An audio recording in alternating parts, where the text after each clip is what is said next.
Olá, aqui é Felipe Marcena e essa aula é sobre Modal Verbs. Modal Verbs, ou verbos modais, são verbos muito especiais que se comportam de maneira diferente dos verbos normais.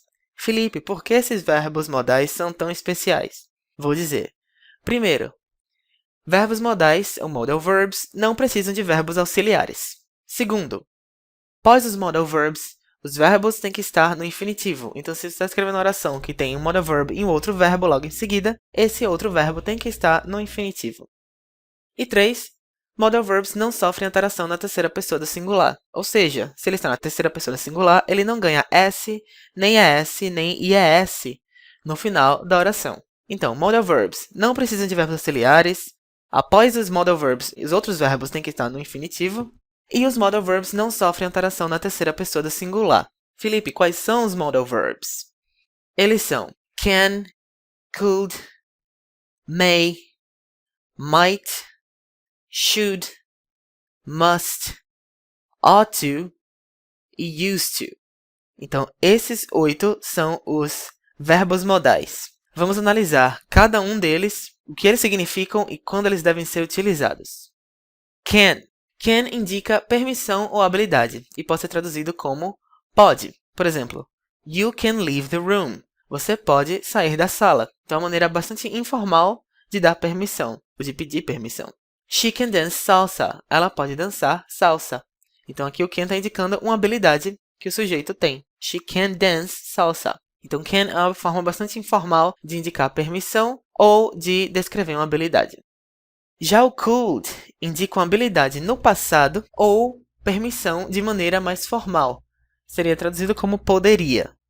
Aqui, indicando habilidade no passado. I could ride a bike when I was young. Eu podia andar de bicicleta quando eu era jovem. Então, could aqui indicando habilidade do passado.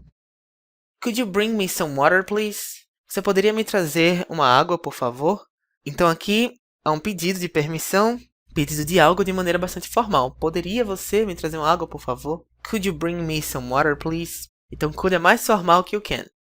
Já o may, além de indicar uma possibilidade, ele também indica permissão. Só que de maneira ainda mais formal que can e could. Então, se você estiver realmente querendo ser super educado, super gentil e super formal, você vai utilizar may ao invés de can ou de could. Aqui, indicando uma possibilidade. They may come tomorrow. Eles podem vir amanhã. Então, may está indicando uma possibilidade de algo que pode acontecer. E aqui, may I please go to the bathroom?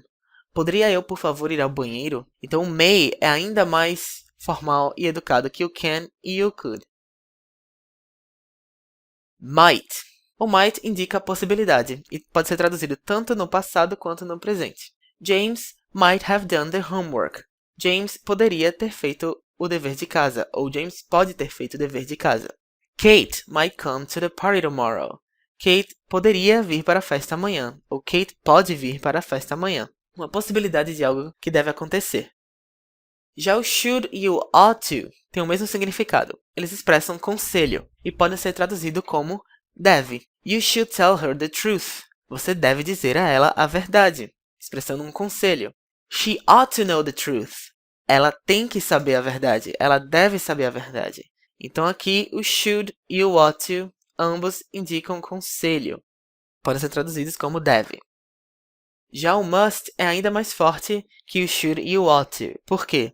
Porque indica obrigação. Embora também pode ser traduzido como deve. Por exemplo, I must go. My train is about to leave the station. Eu devo ir. Meu trem está prestes a sair da estação. Então, a obrigação que o must está indicando. They must visit their father now.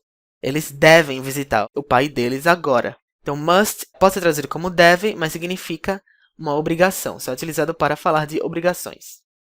E o used to, por fim, indica um hábito do passado e pode ser traduzido como costumava. Por exemplo, I used to watch The Simpsons. Eu costumava assistir Os Simpsons. This car used to run faster. Esse carro costumava correr mais rápido. O used to, então, vai indicar hábito do passado e pode ser traduzido como costumava.